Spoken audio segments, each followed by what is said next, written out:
Handloom saris అనగానే గుర్తుకొచ్చేవి Savitri handlooms. ఇప్పుడు జూబ్లీహిల్స్ లో గొప్ప ప్రారంభం. నమస్తే, నేను Keshav. Welcome to Suman TV. Andhra Pradesh ఉప ముఖ్యమంత్రి పవన్ కళ్యాణ్ బర్త్డే వేడుకలకి సిద్ధమవుతున్నారు. అది కూడా తొలి బర్త్డే. ఎందుకంటే ఈసారి క్లీన్ అండ్ గ్రీన్ బర్త్డేగా తన తొలి బర్త్డేని చేసుకోవాలని పవన్ కళ్యాణ్ ఆయన అభిమానులు ముఖ్యంగా ప్లాన్ చేస్తున్నట్టుగా ఒక సమాచారం ఉంది. ఈ ఫస్ట్ బర్త్డే కాన్సెప్ట్ ఏంటి, క్లీన్ అండ్ గ్రీన్ అనేటువంటి ఇమేజ్ పేరుతో ఈ ఎవర్ గ్రీన్ బర్త్డేగా ఇక మీదట నిలిచిపోవాలనేటువంటి ఆలోచన ఎందుకు అభిమానులు చేస్తున్నారు? ఈ అంశాన్ని విశ్లేషించేటువంటి ప్రయత్నం చేద్దాం. మనతో పాటు అనలిస్ట్ చంద్ర శ్రీనివాస్ గారు. నమస్కారం. ఉప ముఖ్యమంత్రి అయిన తర్వాత first birthday, so Pawan Kalyan గారు అది ఎవర్ గ్రీన్ ఒక గిఫ్ట్ లాగా ఉండాలి అని ఆయన అభిమానులు ప్లాన్ చేస్తున్నట్టుగా, జనసేన పార్టీ నాయకత్వం ప్లాన్ చేస్తున్నట్టుగా ఒక సమాచారం వస్తుంది. ఏంటి అసలు దీని బ్యాక్డ్రాప్ స్టోరీ? డెఫినెట్గా అంటే మొక్కల్ని పెంచి మనం పర్యావరణ సమతుల్యాన్ని పాటించి పర్యావరణ పరిరక్షణకు అందరూ నడుం బిగించాలని పూనుకోవటం. మీరు అన్నట్టు ఆయన రాజకీయాల్లో సక్సెస్ అయిన తర్వాత ఉప ముఖ్యమంత్రిగా 55 సంవత్సరాలు అడుగు పెడుతున్నాడు. 55 ఆ దిశగా ఆయన అడుగు పెడుతూ రేపు సెప్టెంబర్ 2 ముందు నుంచే సన్నాహాలు ఎప్పుడు ఉంటాయి. ఇంతకుముందు ఒక నటుడిగా చూశారు, ఇప్పుడు రాజకీయ నాయకుడికి ఉప ముఖ్యమంత్రిగా ఆయన బర్త్డే వేడుకలు ఆయనకు నచ్చినట్టు. ఆయన ఎప్పుడు పర్యావరణం కోసమే పాటుపడతాడు. ఫామ్ హౌస్లో కూడా మొక్కలు పెంచుతాడు, ఆవులు పెంచుతాడు. ఇప్పుడు అటవీ సంరక్షణయ్యాడు. అన్నీ కూడా కలిసి వచ్చినాయి. ఆయన ఏరి కోరి తీసుకున్న ఆ శాఖలకి వన్నీ తీసుకొస్తున్నాడు. 30వ తారీఖు ఎడిదిరిగి వన సంరక్షణ 11 నగరాలని ఎంచుకున్నాడు. కేంద్ర ప్రభుత్వం ఇచ్చిన 14 కోట్లని ఏ విధంగా నగరీకరణ అర్బన్ ఫారెస్ట్ చేయడానికి నడుం బిగించారు. ఇక కలిసి వచ్చింది. ఇంకా 2వ తారీఖు ఆయన బర్త్డే అయ్యేతలకి ప్రతి ఒక్కరు మొక్క నడితే దాని విలువ తెలియజేస్తా జనసేన పార్టీ యావత్ యంత్రాంగం పూనుకుంటాం. అభిమానులు కావచ్చు, ప్రపంచవ్యాప్తంగా ఉన్న ఆయన కేడర్కి ఒక మంచి సంకేతమే. ఎందుకంటే గత 5 సంవత్సరాల్లో మనం చూసాం, చెట్లు 100 సంవత్సరాలు 500 సంవత్సరాలు పెరిగిన చెట్లు కూడా సీఎం గారు వెళ్ళేటప్పుడు రోడ్డు పక్కన కొట్టేసేసి పరదాలు కట్టేసారు. ఇప్పుడు దాన్ని పరిరక్షణ దిశగానే నడుం బిగించారని మనం అనుకోవాలండి. ఎందుకంటే ఒక మనిషి సగటు జీవితం 67 సంవత్సరాలు. ఎలక్షన్స్ అనేది 5 సంవత్సరాల వయసుకు వస్తాయి. అదే ఉసిరి చెట్టు అయితే 70 సంవత్సరాలు, నేరేడు వేప అయితే 100 సంవత్సరాల చరిత్ర ఉన్నది. ఇకపోతే చింత చెట్టు నేరేడుకు 100 సంవత్సరాలు, వేప చెట్టు అయితే 200 సంవత్సరాలు బతికిద్దంట.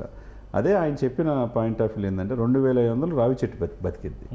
అంటే ఇంత ప్రకృతిని మనం కాపాడుకోకపోతే ఒక మొక్క నాటి నెక్స్ట్ జనరేషన్కి మంచి ఆక్సిజన్ పీల్చుకోవాలి అనే సాంకేతిక దిశగా ఒక నాయకుడిని బర్త్డే వేడుకలు చేయడం అనేది మనం మంచి ఆహ్వానించాలి. ప్రభుత్వం నిర్వహించే యాక్టివిటీ ఒకవైపు, పార్టీ అభిమానులు ఇంకోవైపు.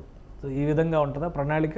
డెఫినెట్గా రెండు మిక్స్ అయ్యి కలిసి చేస్తారు. ఎందుకంటే ప్రభుత్వంలో భాగమైపోయాడు. ఇప్పుడు ఆయన సపరేట్గా చూడాల్సిన పర్లేదు. ఉప ముఖ్యమంత్రిగా రివీల్ చేస్తున్నాడు, అడవులను కాపాడుతున్నాడు, గ్రామ సభలు పెడుతున్నాడు, పర్యావరణం కాపాడుతున్నాడు. ఒకవైపు జూలు deputy CM, tea with deputy CM కార్యక్రమం, కార్పొరేట్ సోషల్ రెస్పాన్సిబిలిటీ కింద వ్యాపారవేత్తలు దాంట్లో భాగస్వామ్యం కల్పిస్తున్నారు. ఎక్కడికక్కడ అన్నీ మిక్స్ అయిపోయినాయి. కాబట్టి ఒక సెలబ్రిటీగా ఆయన చెప్తే వింటారు.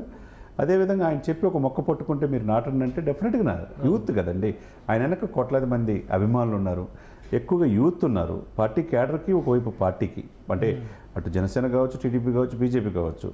ఈ బర్త్డేని ఫస్ట్ రాజకీయంగా సక్సెస్ అయిన ఉప ముఖ్యమంత్రి ఆధ్వర్యంలో ఫస్ట్ బర్త్డే కాబట్టి 55 సంవత్సరాలు నిండు ఆయన మనం కూడా కోరుకునేదని సుమన్ టీవీ తరపున మీరైనా నేనైనా దశాబ్దం పైన పోరాడాడు మొక్కవని ధైర్యంతో. రాజకీయాల్లో పనికిరాడు అనుకున్నారు, ఎక్కడ ఎమ్మెల్యే కాదనుకున్నారు. ఆ స్థాయి నుంచి ఈరోజు ఏకంగా 21 గెలిపించుకొని 100% సక్సెస్ రేట్తో అసెంబ్లీలో అడుగుపెట్టాడు. ఆ పదవికి హోందాగా కంటిన్యూగా 10-15 గంటలు డైలీ దాన్ని నేర్చుకుంటున్నాడు. చంద్రబాబు నాయుడు అనుభవం ఈయన పాఠాలుగా నేర్చుకుంటూ ఉన్నాడు, సక్సెస్ అయ్యాడు. ఒకవైపు ప్రజలకి మంచి పరిపాలన ఇస్తున్నాడనే, సుపరిపాలన ఇస్తున్నాడనే భావన కలిగింది. కాబట్టి ఆయన అనుకున్నది సాధించాడు. ఇప్పుడు సాధించిన తర్వాత నిజమైన బర్త్డే అనే మనం అనుకోవాలి. దాన్ని ఆయన నచ్చినట్టు గ్రీన్ బర్త్డేగా ఆయన చేసుకోవటం ఒక మంచి, ఆంధ్రప్రదేశ్లో ప్రజలందరూ కూడా ఒక మంచి నాయకుడిని చూసే భావనలో ఉన్నారు. సో ఇప్పుడు క్లీన్ ఆంధ్ర, గ్రీన్ ఆంధ్ర అనే స్లోగన్ కూడా ఇచ్చింది, పెట్టారు గవర్నమెంట్. దీని పరిధిలో ఇప్పుడు యాక్టివిటీ ఏ విధంగా ఉంది? గత 5 ఏళ్లలో అయితే ఎప్పుడు మొక్కల పెంపకాల గురించి కానీ, పచ్చదనం పరిశుభ్రాల గురించి కానీ ఎక్కడా వినలేదు.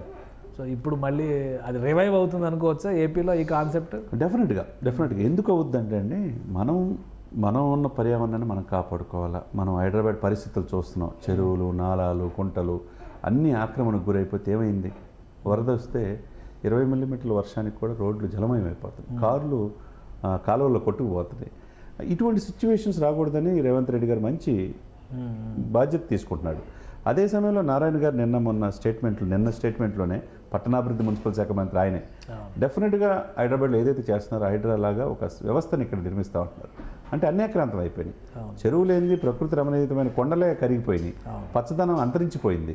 మరి ముఖ్యమంత్రి గారు వస్తారంటే 100 సంవత్సరాల చెట్లు కూడా కొట్టేశారు, స్కూల్ సెలవు ఇచ్చారు, పరదాలు కట్టేశారు. ఈ ప్రకృతి విధ్వంసాన్ని నుంచి ఆ ప్రకృతిని కాపాడుకునే దిశగా ఈరోజు ఈ కూటమి ప్రభుత్వం అడుగేస్తుంది.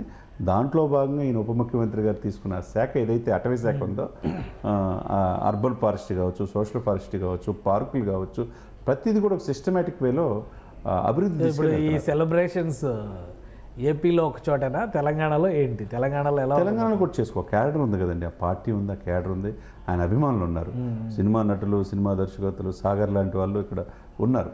మొగల్ రేకుల్ ఫేమ్ సాగర్ కావచ్చు, నిర్మాతలు కావచ్చు, ఆయన విశ్వప్రసాద్ లాంటి నిర్మాతలు ఆయన బర్త్డే వేడుకలను ఘనంగా ఇక్కడ ఆయనకి నచ్చిన విధంగా మొక్కలు నాటి ఈ పర్యావరణాన్ని మనం కాపాడుకోవాలనే ఇదిగా నెక్స్ట్ జనరేషన్కి మంచి గాలిని పీల్చుకునే ఇదిగా వాళ్ళు 2 రాష్ట్రాల్లో ఉంటారు. 2 రాష్ట్రాలను కూడా ప్రపంచవ్యాప్తంగా ఆయన అభిమానులు.